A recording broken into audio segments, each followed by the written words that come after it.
CA. एका लग्न समारंभात तिची आणि त्याची नजरभेट झाली. त्यांच्या मनाच्या तारा जुळल्या.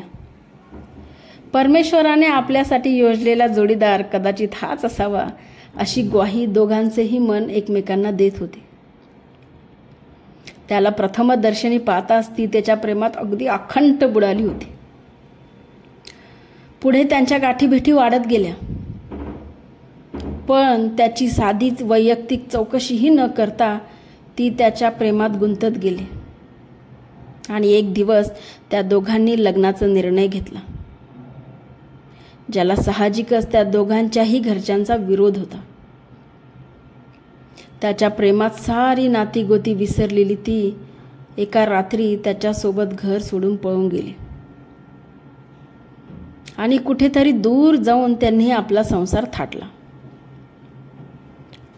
लग्नानंतर काही दिवसातच तिला त्याचे खरे स्वरूप कळाले.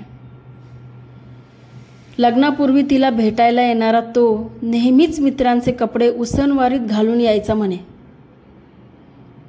स्वतः एका नामांकित कंपनीत मोठ्या पदावर असल्याचे सांगणारा तो आईवडिलांच्या कृपेने आपले आयुष्य कामाधंद्याविना जगत होता. पण त्यांच्या मर्जीविरुद्ध विवाह केल्यामुळे त्याच्या आईवडिलांनी त्याला स्वतंत्र राहायला सांगितले होते.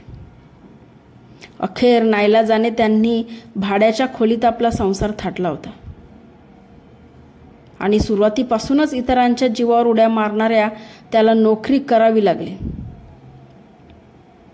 पण पूर्वीपासूनच त्याच्या अंगात आळस असल्यामुळे तो 1 दिवस कामावर तर 8 दिवस सुट्टीवर असायचा. आणि त्याच्या अशा बेजबाबदार वागण्याने एक दिवस त्याला कंपनीतून काढूनच टाकले. आता त्याचा संसार फक्त तिच्याच कमाईवर चालत होता. त्यांच्या घराचे भाडे, लाईट बिल, रेशन हा सर्व खर्च ती एकटीच करायची आणि तो घरात बसून नुसत्या फुकटच्या भाकऱ्या गिळायचा. कुणी जर त्याला त्याच्या कामाविषयी काही विचारले तर तो इतरांना सांगायचा की मी सध्या CA करतोय.